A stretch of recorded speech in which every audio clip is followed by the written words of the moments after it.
Last one we have for today is about exploring intergroup trust in the indigenous ethnic conflict, what this means for the 21st century workplace. And this study was taking place in surrounding Chile's ethnic conflict.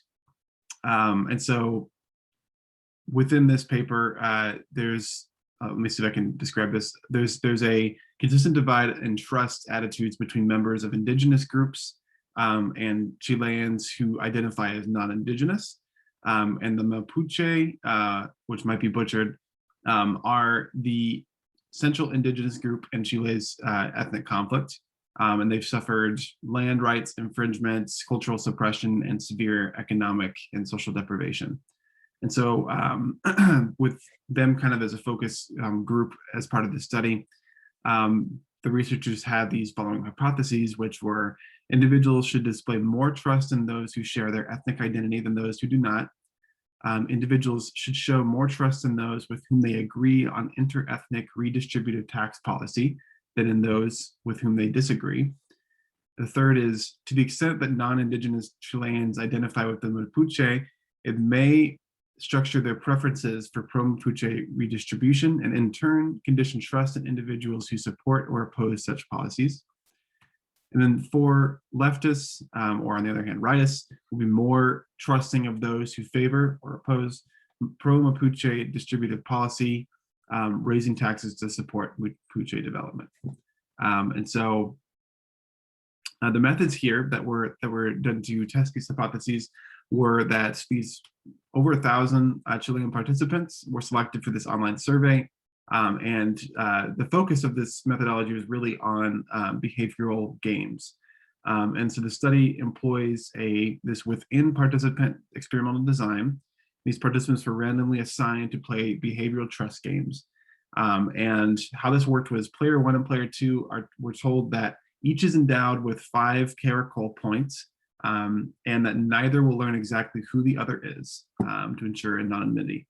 And player 1 is told that they can send between 0 and 5 of their points to their anonymous partner, player 2, and then any amount sent will be tripled to them.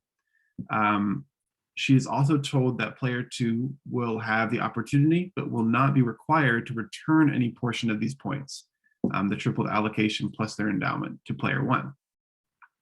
And additionally, post the game, the hypothesis 3 and 4 were tested with a survey post the game that looked at 3 measures: ethnic identification and affinity, political ideology and redistributive tax or redistributive policy stances, and trust or antecedent affinities and trust bias. And so what they found here is, oh yeah, and then with the within subject, before we get to results, with the within subject trust game design allows participants to allocate between 0 and 5 caracol points to the other player in the 4 given conditions. So the results they found here is that for the first hypothesis, they found there is no consistent evidence that co-ethnicity improves intergroup trust.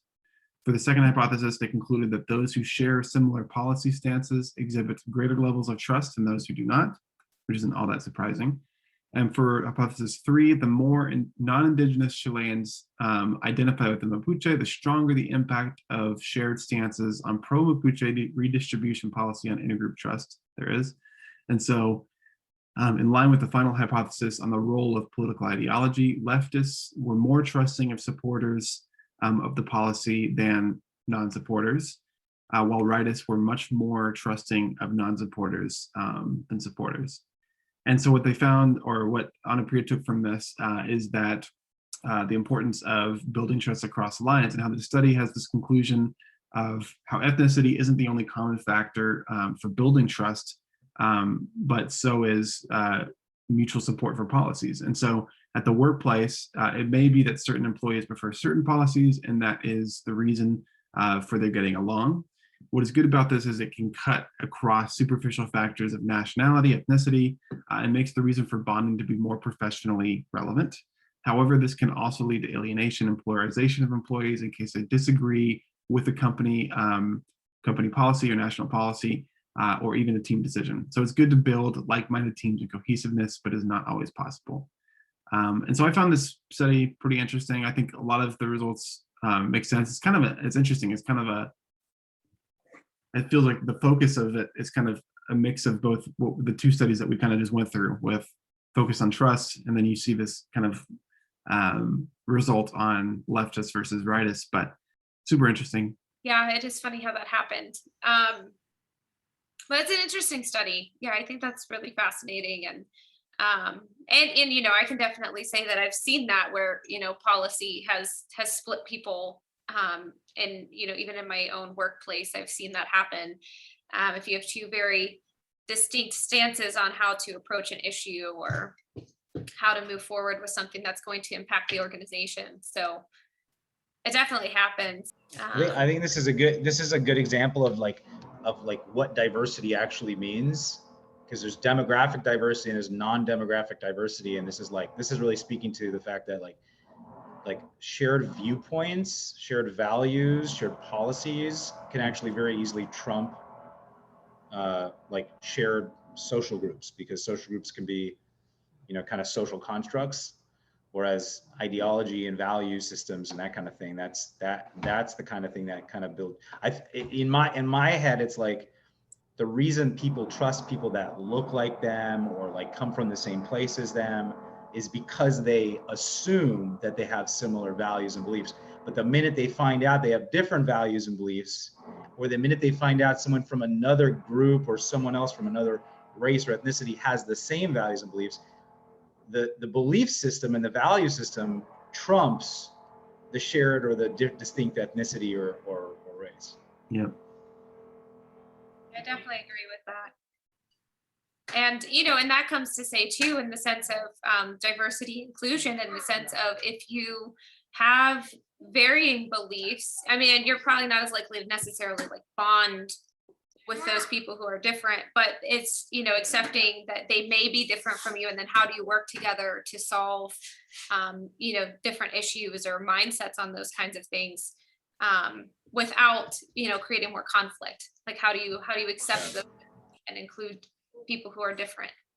Well, that's the big question, is like, so what does diversity mean, and what does inclusivity actually mean? Inclusivity doesn't just mean making sure everybody from different demographics are represented.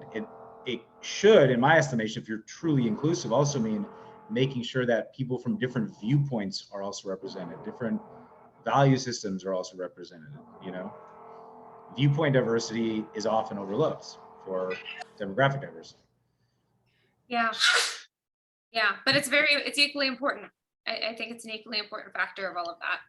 It's probably more important because, and this is why it's so important to get to know individuals, because you can assume whatever you want about them based on how they look or whatever, but the minute you get to know them, you get the sense of what they believe and what their values are, and that usually becomes more important than what they look like. Yeah, and that kind of touches on that third hypothesis thing too. The more you identify with the two groups identify with each other, the stronger they kind of agree on this policy point. And so it makes sense, the positive intergroup contact and recognizing you have more in common than you may have thought before, and shared humanity almost, in a way. Keep reiterating, can get to know individuals, get to know people. Don't make assumptions about what they believe just because of how they look.